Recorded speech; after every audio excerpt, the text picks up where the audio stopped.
Good morning, my loves. Happy Tuesday. Interesting topic today. How are you dealing with vices? Vices being maybe you're trying to not swear as much, maybe you're trying to cut down on drinking, smoking, maybe you're on a diet, wanting to work out a little more. How are you doing with that? A lot of people have New Year's resolutions and they're going to give up XYZ. They're going to make lifestyle changes. Okay. By now, we're well into January and most people have given up. They have just said, yeah, this isn't going to happen. They bought a treadmill, which they're now hanging their clothes on in the bedroom. We all know that. They've bought the gym membership and they're paying $30 a month for nothing because they're not going. How many people are doing that, right? So let's keep it simple. And let's get the family involved because you need support. So the people in your household, let's say that you're trying to stop swearing, everybody, and have a little family meeting, define we all know what swear words are, but for kids, what words do you not want your kids to say? Obviously, you don't want them to say a lot of the adult terms, but maybe there's some terms, some pretty minimal terms, but you don't like your kids using those words. Okay. Every time they do, they put a quarter in the swear jar. And then at the end of every week or the end of every month, you take that money and you do something to reward everybody for doing so well. That's just a thought. If somebody in the family is trying to lose weight, whether it's you, your spouse, your kids, because there's a lot of kids that really need to put down the game box and get outside and play. Get them involved in sports, in moving their bodies. It's so important to good health. Kids they come in, they do their homework, they sit in front of the controller. That's it. They may participate in, PE at school or gym. Maybe you need to get them into sports. Whether it's walking as a family after dinner every night, riding bikes. Let's get them up and get them moving. It's really, really important. They will feel better. They're going to complain. You're probably going to complain, but in the long run, it's worth it. But for people trying to lose weight, do it as a family. Everybody is going to eat healthier. And you don't have to cut out all the good stuff. Have the good stuff once a week instead of 7 days a week. Have it 1 day a week. Friday night pizza. That's fine. But just keep it positive, keep it fun. And people are going to growl and they're going to complain. And they're going to probably try and sneak candy bars and chocolate cake or cookies or whatever. Okay, what it boils down to is do the best you can every day. Bottom line, that's all any of us can do in any aspect of our life. I know people that have bariatric surgery. It's really, really hard because their tummies can only hold a minimal amount of food. And then holidays, they go to their parents' house for dinner, their mother-in-law's or whatever. Oh, come on. What do you mean you can't have another serving? Oh, come on. You're not eating enough. They don't realize this is dangerous if they're forcing food down you. So explain it to them. And it may come to the point that you just can't go over there because of that. I hate to see that happen. You may have to take your own food and tell them, I'm doing this so I can live a long life for my kids and for, your son, your daughter, whoever you're with. And if you love me, you'll support me. Bottom line. People are trying to stop drinking. Don't keep alcohol in the house. If you're going to stop drinking, do not keep beer in the house. Do not keep wine, brown liquor, not in the house. I know my weakness, and I know this is trivial, my weakness is Pepsi. I love Pepsi.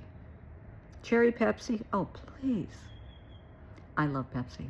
I have not had, I'm trying to think the last time I had one. Maybe I went out to lunch with a friend and I ordered one because they ordered for me, but they got there ahead of me. And they ordered one for me thinking they were being nice. And I remember taking a sip and it was just so sweet because I hadn't had one in over a year. I love it. And I could easily start buying it. No, it's not going to be in my house. I don't keep soda in my house. I don't keep alcohol in my house. I'm not a big drinker. I mean, I'll have a glass of wine at dinner if I go out, but I have no reason to keep alcohol in my house. I have no reason to keep cookies and cake in my house. I know I'm just no fun, but I want to live a healthy lifestyle. After chemo, I went through some insulin issues. I was considered diabetic. I was on insulin for a while, and then they put me on Ozempic, not to lose weight, because chemo destroyed my pancreas, pretty much. Okay, I'm doing well now. I'm doing great. And I'm not going to sabotage it. I'm not going to start drinking tons of Pepsi and eating chocolate cake and sugars and sweets and all the yummy stuff.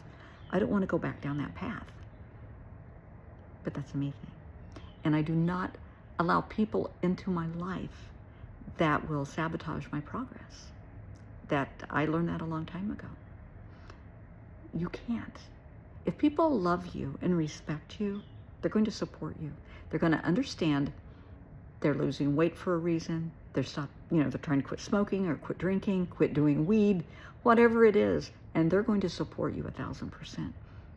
They're not going to invite you into situations where there's going to be a lot of alcohol. Or they may tell you, hey, everybody's going to the Super Bowl party. We would love to have you, but keep in mind, there is going to be food. There is going to be alcohol. And the decision is yours. But that's up to you. But that's a friend that will stand by you. Now, your spouse, listen to me, okay? So often, I hear this a lot. Somebody will have bariatric surgery. Somebody will be on a diet, and their spouse intentionally undermines their progress. They will bring home chocolates. Oh, let's go out to dinner, and it will be something decadent and yummy. And they know you're trying so hard to lose weight. Why are they doing this? Ask them. They may be honest, they may not be. But so often, it's because they're afraid if you lose all the weight, you're going to look better. Other people are going to be complimenting you, and you're going to be attracted to the other people, that they're going to lose you. So when people undermine your progress, so often it's not about you. It's about them and their insecurities. Your friends that you go out with all the time and hang out with, they don't want you to stop drinking. Oh, you're the life of the party. Well, maybe they don't have the willpower. They don't have what it takes to stop. And seeing you lose the weight or seeing you be sober kind of reminds them that, yeah, you can do it. They should too. Have a conversation with your significant other, your spouse, and tell them, hey, I love you for you. I want you to love me for me. We're in this no matter what size we are. For better or worse, thicker or thin. It doesn't matter. But it might be their insecurities. So talk to them. Just a conversation. Reassure them. And tell them you appreciate them bringing you the box of chocolates. You'll have one. If you have to bring me chocolate, make it dark chocolate because it's healthier. Dark chocolate is healthy. In moderation. That's okay. One piece is not going to do a lot of damage. It's a small piece, but work with them. Help them to understand. You're not doing it to hurt them. You're doing it so you can be around a lot longer and stay with them the rest of your life. It's worth a conversation. Do not self-sabotage. I don't own a set of scales. Growing up, I was anorexic. When I was, 18, I was 5'6", and I weighed 89 pounds. I was a size 0. And this was in 76, 77, long time ago. There weren't a lot of size 0s. It was not a popular size. Finding clothes was next to impossible. So now I am very weight conscious. And I know if I own a set of scales, I will weigh myself multiple times a day. And I can't do that. No. I am going to enjoy myself. I'm going to eat healthy, and I will be fine. I go to the doctor every 3 months. I weigh. My weight is consistent. 130, 135. Perfect. Then I'm okay. Life is good. But don't set yourself up for failure. I'm not telling you not to own a set of scales. I'm just telling you, do not set yourself up for failure. If you are dieting and you have a set of scales, weigh yourself once a day, once a week. Once a week would probably be enough because your weight is going to vary throughout the day. You're lightest in the morning, and then throughout the day you're going to eat and drink. Your weight's going to go up and down. Okay. Once a week, weigh yourself at the same time every on Sunday. Sunday mornings you weigh. Okay. You'll have a general idea of how you're doing. You'll also be able to tell from your clothes how your clothes are fitting. But don't flip out if the scales are up 2 or 3 pounds from last week. It happens. Weight varies. So don't flip yourself out. If you are having body dysmorphic issues, you always see yourself as too skinny. You always see yourself as too fat, as too ugly. That your scars are just, all that people see are the scars on your face, the wrinkles on your face. Get into some therapy, okay? Body dysmorphic is very, very real. And it's all about how you see yourself. We think everybody sees us the way we see ourselves. That's not the truth. That is no. Because I can sit here and, every day I get up and brush my teeth and put a little makeup on, and I look in the mirror and I can pick myself to death. Absolutely, positively. Oh my God, extra wrinkles, extra lines. Look at the dark circles under my eyes. Maybe I'm not getting enough sleep. Maybe it's this, maybe it's that. Or I can just put my face on and say, don't look half bad today, and go about my day. Take it day by day, sometimes hour by hour, week by week, and you will get there. Do not be afraid to get into therapy. Do not be afraid to have the hard conversations with loved ones and your friends. If they love you, they are going to be behind you and support you. If they're undermining your progress, honey, they're probably not your friend. They probably have some issues that they need to deal with. You take care of you. It's self-care, and you're worthy.